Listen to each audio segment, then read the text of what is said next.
Build professional skills this semester with Adobe Creative Cloud and create standout work both in and out of the classroom. Save big on professional creativity tools. Students get 65% off Adobe Creative Cloud, including Photoshop, Illustrator, Premiere Pro, Acrobat Pro, and 20+ creative apps. No matter what project you're working on, Adobe Creative Cloud apps can help you take it to the next level. Visit adobe.com/student to learn more. The Red Apple Media Podcast Network presents This is Protecting America. Now, here's Emmy-winning journalist Rita Cosby. Hello, everybody, and welcome to the very first Rita Cosby Protecting America podcast. You can, of course, catch me on legendary WABC radio every weeknight, 10 p.m. to midnight. And as you all may know, I love this tremendous and incredible country. American troops literally saved my own father. They rescued him in World War II. He was a POW in a Nazi camp, and he came to a riverbed and saw young American GIs. He was 90 pounds and 6 feet tall, and they told him he was free. And I firmly believe by far that this is the best country in the world. And in this podcast, we're going to talk with people who want to keep it safe, who want to protect it. And joining us now is Mark Morgan. He is the former commissioner of U.S. Customs and Border Protection. He was there from 2019 to January 2021 under then President Trump. And Commissioner Morgan, thank you so much for joining us on our very first Protecting America podcast. Thank you.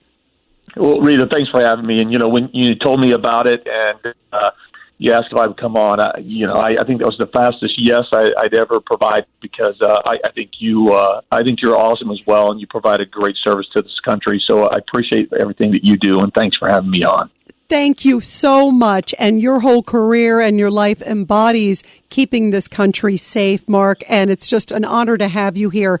I want to start with, do you believe this president is protecting America? Rita, that's a very good question, and you and I have talked about it, and look, my response, unfortunately, is not a positive one, and that doesn't come easy for me. Look, I've served this country for 35 years, started out as a Marine, and I've served under 6 administrations, both Republican and Democrat, and with respect to what this president is doing, specifically on our southwest border, jeopardizing every aspect of our nation's security, public health, and national security, my answer, to me, is a clear no. He's more interested in protecting the Democratic Party and his legacy than he is protecting America, Rita. That's my opinion. You brought up your history, and I know a lot of your background. Tell everybody your military service and what kind of led you to being right in charge, of course, of Customs and Border Protection, which is such a pivotal job. But your whole career really embodies that, Mark. Yeah, I appreciate it. Yeah, I started out at 19 years old. I enlisted in the United States Marine Corps. Later became an officer, and I tell you, if I had to do it over again, I would have done exactly the same thing. I'm proud of my service as a Marine, and then it was just a natural progression to go from the military to law enforcement. I spent a couple decades in the FBI, and then eventually transitioned Border Patrol under the Obama administration, and then I ended my career as the Commissioner of Customs and Border Protection under President Trump. It's really been a great career, 35 years of service to this great country, and I think that's why I'm so passionate, and I get so angry and frustrated with respect to what this administration is doing to this great country. What is the biggest concern for you? The biggest concern is that what's happening right now at our southwest border is that the average American, they just don't understand the impact that it's going to have on our country, not just immediately, but down the road. Again, I think open border advocates and this administration are flat out lying to the American people about actually the negative impacts. You and I have talked about it. This is not about illegal immigration, first and foremost. It's about border security first. Illegal immigration is just a subset of the vast, complex set of threats that we face. And when you open your borders up to one threat, you're opening your borders up to the vast set of threats that we face. Drugs are pouring in this country because our borders are open. Criminal aliens are pouring in. Gang members are pouring in. And, of course, our vulnerabilities with respect to our national security are exponentially increasing every single day because this administration's borders are wide open. And what happens at the border doesn't stay at the border. You know, you and I talked about it before. I'll give you one quick example. If you have a meth overdose, if your listeners are listening, if you hear on TV or on the radio of a meth overdose, it's somewhere in your neighborhood, city, state, I guarantee you that meth came from the southwest border. And that's just scratching the surface of how what happens at the southwest border impacts every state in this country. And also these flights in the dead of night, as you're also talking about, too, that we've seen. It's basically every state has now become an open border state. Again, Rita, again, I've always said you're very knowledgeable. You know the subject matter. That's absolutely correct. And let me throw something out to your listeners. Look, if a White House, if Secretary Mayorkas, the chief architect of these open borders, if they saw perceived political benefit from these flights, you darn well know that would be happening in broad daylight at high noon with the ticker tape parade if they thought it was something positive for their political party. But they know it's not. They know what they're doing. They're trying to hide the catastrophe of our southwest border, and they're trying to get the illegal aliens out of the southwest border as fast as possible to cover that up in the dead of night into every state in this country. And that's exactly right. That's why we've said before, every town, city, and state is a border town, city, and state in this country. You know, you talk about, obviously, the immigrants who are coming in, the illegal immigrants. Walk us through, because you have been there on the front lines. What are they doing or really not doing in terms of vetting them? What are they not doing in terms of requiring them to be vaccinated? I mean, when we heard the White House, we heard Jen Psaki, the White House press secretary, I couldn't believe this answer, Mark Morgan. The answer was, well, how come you're not vaccinating them? Well, they're not going to be in America that long. Well, you know better than anybody. Once they're here, they're not going anywhere. What was your reaction to that answer? The same as yours, Rita. Look, it's a combination of this administration of just complete hubris that makes them ignorant, and they don't care about the second order effects. And then just they have no problem of actually using the White House bully pulpit to lie to the American people. And you just gave one example of Benny. It was a flat-out lie. She knew it was a lie. We all know it's a lie. Look, right now, if you're an unaccompanied minor or you're a family, overwhelming majority of families, look, if you come in, when you're looking at 1.7 million apprehensions, the majority under this administration's watch, 200,000 every 30 days. Think about it. There is no way that you can effectively vet all those people and release them as fast as being possible. We know that the majority of these illegal aliens are actually dropping the documents they do have. They're trashing them and getting rid of them on the Mexican side. So when they come, they can say, oh, we don't have any documents. So the majority of people that were released in the United States, by the way, I'm being concerned, 600,000. This administration released 600,000 illegal aliens who broke in our country. The majority of them, we have no idea who they are, and they're transporting them to every single state in this country. And that's not even counting the 400,000 plus gotaways who avoided apprehension and have also made their way to every town, city, and state. Wow. And then also we've seen some stories, of course, Mark Morgan, too, of late, where some of them were posing as unaccompanied minor. Turned out one of them was 24 and committed a heinous murder in Florida. Ron DeSantis was talking about that recently. So just as you said, it's rife for being, nefarious activities, too.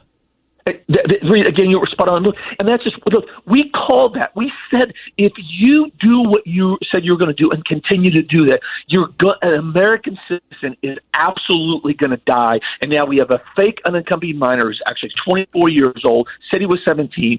2 weeks after being released, he killed a man in Florida. That story is not unique, unfortunately. As disgusting as it is. Look, and we haven't even talked about the increase in human trafficking. We haven't talked about the angel families, right? Those are American citizens who have a loved one killed at the hands of an illegal alien. Talk about being separated permanently from your child.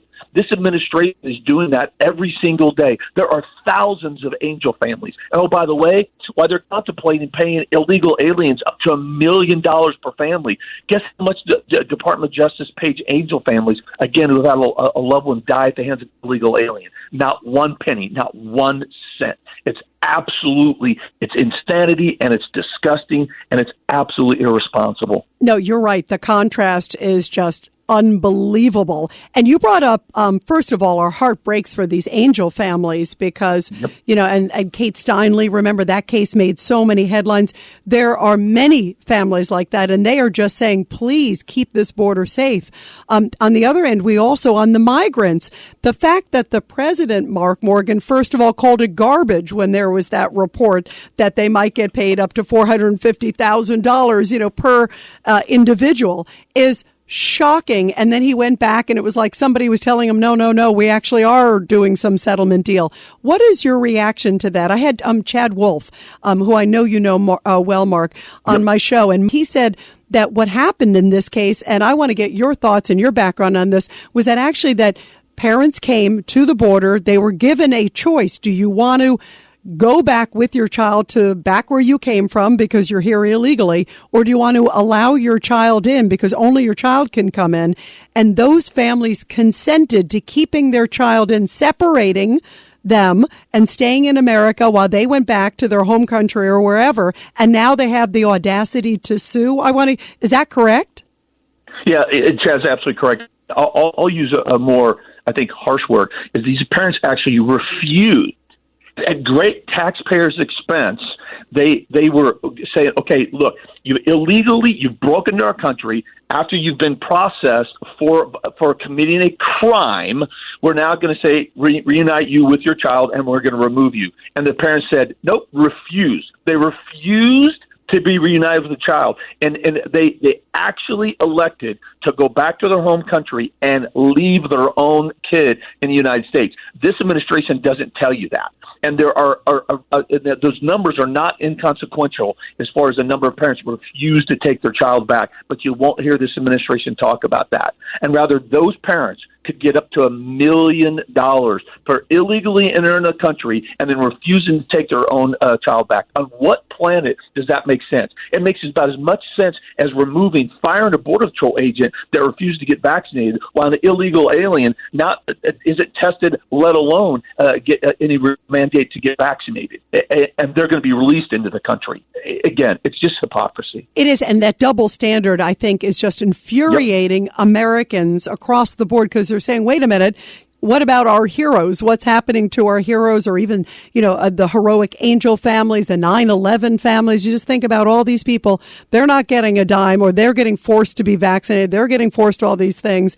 And yet it seems like a free pass on that southern border. And I think, do you feel it, Mark, too, from people who know of your incredible background? Do you feel that just people are fed up? Yeah, I do. I'm getting more and more. And look, you're getting people that I've talked to people that have admittedly that they voted for Biden, and they absolutely are having buyer's remorse.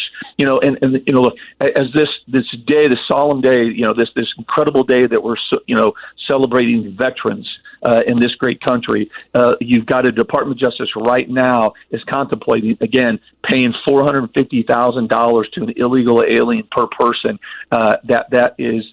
It dwarfs what a fallen combat veteran gets that paid the ultimate sacrifice for this country. That's where we're at in this country. And again, look, when you have a vaccine, let's put aside how you feel on vaccine mandate. Let's just talk about how you're implemented. And when you don't implement it consistently, when you don't follow the science with its implementation, and it's pure hypocrisy, that's where we all know this is about politics and not science. When you tell a Border Patrol agent, again, you have to get vaccinated, or a family that wants to put food on their table and pay their mortgage, you have to get vaccinated, but an illegal alien into the country not only does not have to get vaccinated, but we give you free plane tickets to fly that untested, unvaccinated illegal alien anywhere in the country. And by the way, we know a minimum of 25% of them have active COVID when they break into our country. It's irresponsible. It is, and it is stunning because the first role of commander-in-chief is to protect this country, and it's absolutely so hypocritical compared to some of these other actions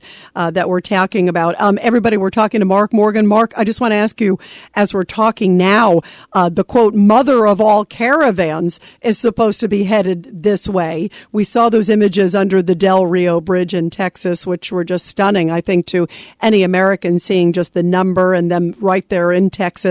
What can we do to protect this country? What can we do to not have it be a free-for-all for everybody just coming in and having now yet another even bigger caravan potentially coming through? So all great questions. So let's keep this in perspective. Right now, the numbers are large, making their way to Mexico. Some have made it into Mexico. Right now, deeper into Mexico, the caravan has shrunken to about 2,000 or 3,000. But let's put this in perspective. United States Border Patrol are apprehending the equivalent of 2 large caravans every single day. Wow. They are apprehending between 3,000 to 7,000 illegal aliens every single day. Just put that in perspective. That's like 2 large caravans every single day along the entire southwest border, number one. Number two, this administration, not only are they not doing anything to prepare or prevent it, they're doing everything they can to actually encourage it, incentivize it, and facilitate the illegal entry and then release into the interior of the United States. Right now, we need to make sure that our state AGs, our governors, our state legislators are stepping up and pushing back with respect to this administration who you've said, which I agree, have abdicated their oath and their constitutional responsibility to protect this nation. We need more governors like Governor DeSantis, Governor Abbott, who's absolutely stepping up and filling the gaps, that's being left by this administration. What's your message to Americans who are listening about how important the border is and the sanctity of the border in terms of our security, the sanctity of this country? I'll quote Ronald Reagan, that a country that cannot secure and protect its borders is not a country. And right now, that's where we're at. It is beyond a catastrophic crisis right now. Our borders are out of control, and they're wide open. No matter how many times Secretary Mayorkas at DHS blatantly looks at the camera and lies to the American people and says our borders are closed, he's a liar. It's not true. Our borders are out of control, and what happens at the border doesn't stay at the border. The vast set of complex threats that we face from outside our borders makes their way and impacts every town, city, and state in this country. Absolutely. And so important. All these information, all these facts that you've talked about here in this podcast. Mark Morgan, first of all, thank you for your great 35 years of service. The former commissioner of U.S. Customs and Border Protection. So great to have you here on Protecting America. And everybody, I'll be back soon with another great edition of Protecting America. And of course, you can catch me every weeknight, 10 p.m. to midnight on the legendary WABC Radio. This is Rita Cosby, and thanks for all you do to protect America.